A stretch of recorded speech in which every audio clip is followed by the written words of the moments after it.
Assalamualaikum warahmatullahi wabarakatuh. Nama saya Miftahul Hujannah, NIM 19542411100062, Prodi Konsentrasi Budidaya Perairan. Chlorophyta atau alga hijau. Pengertian Chlorophyta atau alga hijau. Ganggang hijau atau green algae diberi nama berdasarkan kloroplasnya yang berwarna hijau. Warna hijau ini ada karena pigmen yang dominan adalah klorofil A dan klorofil B. Di samping jenis pigmen, yang lainnya yaitu karoten dan xanthofil. Bentuk kloroplas pada ganggang hijau bermacam-macam. Ada juga seperti mangkuk, misalnya pada Chlamydomonas berbentuk seperti spiral, atau misalnya pada Spirogyra dan berbentuk seperti bintang. Alga hijau meskipun disebut alga, sebenarnya secara struktur dan biokimia lebih mendekati tumbuhan seperti halnya tumbuhan. Alga hijau menyimpan karbohidrat dalam bentuk butir-butir pasti dalam kloroplasnya.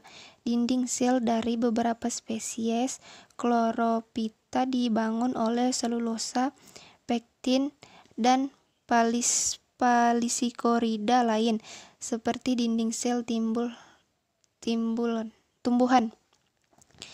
Ganggang hijau merupakan plankton yang hidup melayang-layang di air tawar atau laut. Ganggang hijau juga memiliki habitat di tanah-tanah yang basah dan ada pula di tempat yang kering. Karena memiliki klorofil, ganggang ini dapat melakukan fotosintesis dan bersifat autotrof. Dengan bantuan cahaya matahari, Chlorophyta dapat melakukan fotosintesis. Plankton ini merupakan sumber makanan utama bagi hewan-hewan yang hidup di dalam air. Plankton disebut sebagai produsen. Ciri-ciri Chlorophyta atau alga hijau. Yang pertama, tubuhnya mengandung klorofil yang berwarna hijau.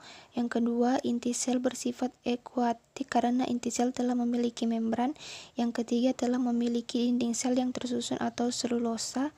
Yang keempat, hidup melayang-layang di air tawar atau air laut dan berperan sebagai plankton sumber makanan organisme akuatik. Yang kelima, ada yang uniseluler dan ada pula yang multiseluler. Yang keenam, bersifat autotrof karena memiliki klorofil untuk melakukan fotosintesis. Yang ketujuh, ada yang hidup soliter berkoloni dan ada juga yang membentuk simbiosis dengan organisme lain. Yang ke-8, memiliki bentuk tubuh tetap. Yang ke-9, memiliki 1 atau 2 flagela yang ukurannya sama panjang bagi ganggang hijau yang mosil. Yang 10, memiliki vakuola kontraksil sebagai alat osmoregulasi untuk mengatur tekanan osmosis. Yang ke-11, memiliki stigma bagi ganggang hijau yang fasil. Yang 12, memiliki habitat di air tawar, laut, tanah-tanah yang basah, namun ada pula di tempat yang kering. 90% Chlorophyta hidup di air tawar dan 10% hidup di laut sebagai plankton atau bentos di tanah yang menempel pada organisme lain. Klasifikasi Chlorophyta atau alga hijau berdasarkan bentuk dan dapat tidaknya bergerak. Ganggang hijau menjadi 6 macam genus, yaitu yang pertama, alga atau ganggang hijau bersel satu tidak bergerak. Contohnya, yang pertama, Chlorella sp, berbentuk bulat, hidup di dalam air tawar atau air laut, reproduksi secara vegetatif dengan membelah diri, banyak digunakan untuk mempelajari fotosintesis. Yang kedua, Colococcum sp, berbentuk bulat, hidup di air tawar, reproduksi secara vegetatif dengan membentuk zoospora secara generatif dengan isogami. Yang kedua, alga atau ganggang hijau bersel satu dapat bergerak. Contoh yang pertama, Chlamydomonas sp, berbentuk bulat, telur, memiliki 2 flagel. Kloroplasnya berbentuk mangkok atau pita, mengandung firenoid dan stigma, reproduksinya dengan membelah diri dan konjungsi. Yang kedua, Euglena viridis. Bentuknya seperti mata, memiliki sebuah flagel, klorofil, dan sigma. Reproduksinya dengan membelah diri. Euglena ada juga mengelompokkannya ke dalam protozoa. Yang ketiga, alga atau ganggang hijau berbentuk koloni tidak bergerak. Contoh yang pertama, Hydrodiction sp. Koloninya berbentuk jala, banyak ditemukan di air tawar. Reproduksinya secara generatif dengan konjungsi. Yang keempat, alga atau ganggang hijau berbentuk koloni yang bergerak. Contohnya yang pertama, Volvox globator.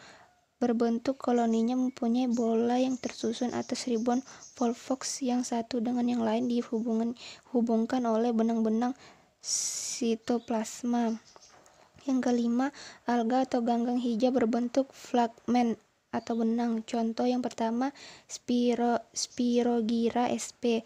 atau benang tidak bercabang inti tunggal. Kloropas berbentuk pita tersusun spiral atau piranoid banyak. Yang kedua, Eudogonium sp. atau filamen tidak bercabang. Kloropas berbentuk jala, pirat banyak, ini satu besar. 6. Alga atau ganggang hijau berbentuk talus atau lembaran. Contoh, Ulva lactua. Bentuknya lembaran seperti daun dan hidup di laut, menempel pada batu, dapat dimakan. Reproduksinya secara vegetatif dengan membentuk zoospora dan secara generatif dengan isogami. Yang kedua, Clara sp. Bentuknya seperti tumbuhan tinggi, memiliki batang-batang dan cabang yang berruas-ruas. Hidup di air tawar. Reproduksinya secara vegetatif dengan fragmentasi dan secara generatif dengan pertemuan sel telur yang dihasilkan oleh ogonium dan sel sperma yang dihasilkan oleh antridium. Reproduksi secara vegetatif, yang pertama pembentukan spora, yang kedua pembelahan binor, yang ketiga fragmentasi. Reproduksi secara generatif, yang pertama asinogami, yang kedua konjungsi. Sekian dan terima kasih, kurang lebihnya mohon maaf. Wassalamualaikum warahmatullahi wabarakatuh.